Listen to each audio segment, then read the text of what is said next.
Hey, what's going on everybody? In this video, I'm going to talk about the best times to flip and some flipping techniques to make a little money with NBA Top Shot in the short term. So I'm definitely a collector and like holding moments for the long term and still think that's a good idea. But sometimes it just makes a lot of sense to flip and it's kind of fun to do, and you can make a little money while still collecting. So if you don't exactly know what I'm talking about by that last statement, let me try to come in here in the computer and show you what I'm talking about. So we're going to go over some short-term stuff we've done with the playoff moments, and then some stuff you can do upcoming as well that we've seen that has worked in the past. So stick around for all of it, and let's get into the computer here and check it out. So I'm just going to come over to my activity and show you some recent flips. They're pretty small dollar amounts, but I'll show you just the general idea of this. So first off, from the last challenges in the last playoff packs, we had this Anyaka in the challenge, so it was 100% guaranteed that all of the new moments from the round 3 were going to be in the challenge. So saw this one for $10, scooped it up knowing that it would at least go like 15, 16. I thought it would even go 17, 18 for a rookie in the challenge, but as you can see here, I ended up selling it for just 14, but a $4 flip in just a couple days. So if you know they're going to be in a challenge and you see them for just a really low price when you know they should be a lot higher when the challenge comes up, definitely a good idea to scoop it, even if it's just $4. But I thought I could get like at least $6, $7, but only ended up getting 4, which you can't complain about, still making profit. The next one here is Reggie Jackson. So I was anticipating a round 1 or 2 moment being in the challenge, so I went up and got a Reggie Jackson for just $6, which was insanely low. He ended up not being in the challenge. They ended up minting new first round moments for this last playoff pack, and you use those instead. So when I found that out, I just immediately listed it for 8, which was the lowest ask at that point, and sold it immediately. Got rid of it. Still made $2, so not terrible. Other people probably had the same idea as me and was able to flip it. And the last one here is this Jay Crowder that I actually got in the pack and was able to sell for 31, which is actually higher than the lowest ask has ever been. So how I did that, let's come over to add more funds because we can see the graph over time.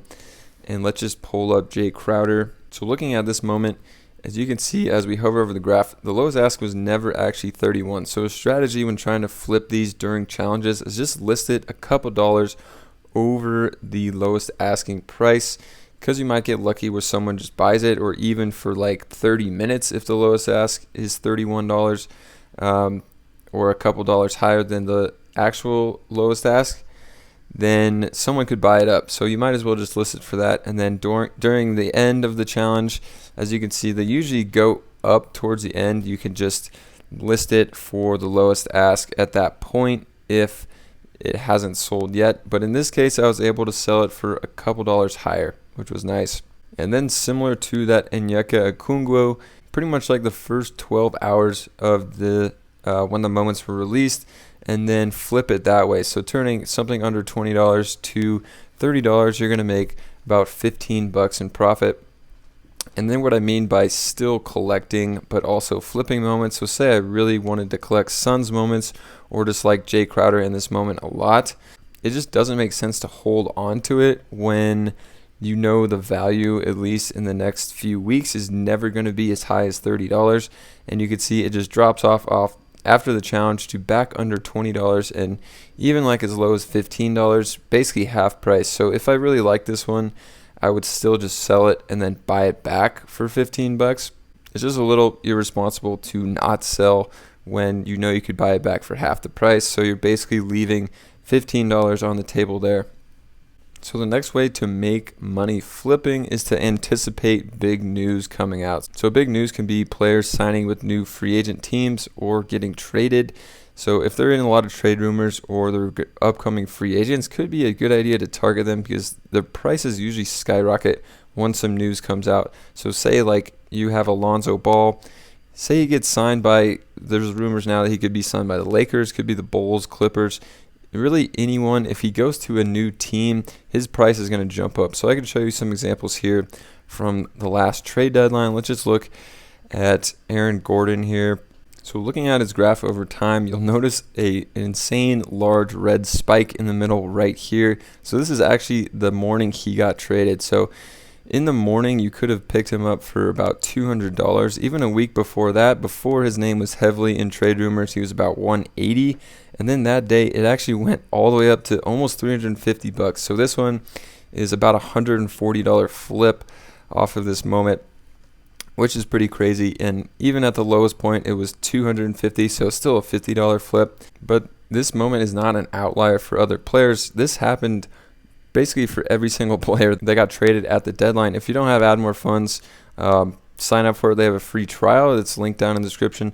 But you can check out all these graphs of just looking up all these players that got traded, and you'll see a spike. So I'm just going to do one more for you here. Another big name that was traded was Nikola Vucevic. So let's look at his moment. And a lot of times the ones that are priced lower actually go up even more as a percent-wise. So let's look at his 15K moment. This one probably went up pretty high. From this graph, you can't really tell, but this is actually the day he was traded. And you could see the day he was traded, the highest lowest ask was 24 and the lowest was 22. But just the day before that, it was down $14, $13. So this one basically doubled in price. And I know it's only $13 in profit you're making on this, but you can buy more than one. There's obviously more than one out there. There's 15,000 of them, so you could buy as many as you want basically, and then just flip all of them. The thing is, you just have to really be on top of it and flip like immediately when the news comes out, because it only lasts a few hours and then their price drops back down. So besides news like that, something is just players having huge breakout games or even like highlight dunk plays.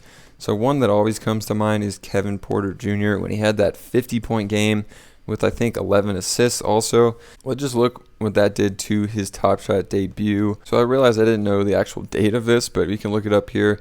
It was April 29th. So if we come back to look at his graph, you'll see a spike. It may not be as big as some other spikes. That is some other news here happening, but it's happening right here. So this one went from basically under 220 to almost like 350. So went up over $100 in that 1 day span from that 50-point game. So if you're watching the game and he already has 40 or something, could be a good idea to buy something like that, especially for a young guy that hasn't really had that much of a breakout. This was probably another breakout right here when he started getting on Houston and was having really good games. So he went from like 400 to 600, mid 600, so a $200-something increase on that one. One last example here where this guy actually had 3 big news announcements that boosted his price in the short term. So this is LaMarcus Aldridge. So right here, actually, he went from $13 to high 20s, almost $30, and that was on the news of him being bought out from the Spurs. And his price stayed pretty high and then actually kind of dropped off and was back around $10 or whatever. So his price stayed fairly high. It actually went down to about $20, even $19. And then when he got picked up by the Nets, you could see a little increase. It went from like 18, 19 to 23 and then dropped off. And then when he actually announced he was retiring, his price went way up from $9 to almost, yeah, it actually hit over 30. Even for an hour, it was up to 36. So on those 3 announcements, his price spiked a lot. So it just goes to show you could be flipping off of big news like this. And then again, if you really wanted to collect LaMarcus Aldridge's, it just makes too much sense to sell here when it's $30 and then buy back literally less than a week later for half the price. All right, I hope you guys enjoyed this one on flipping moments on NBA Top Shot to make a little extra money. If you did, check out all the other videos on the channel. Leave this one a like. Comment what you think on some of these strategies, and I'll catch you guys in another video.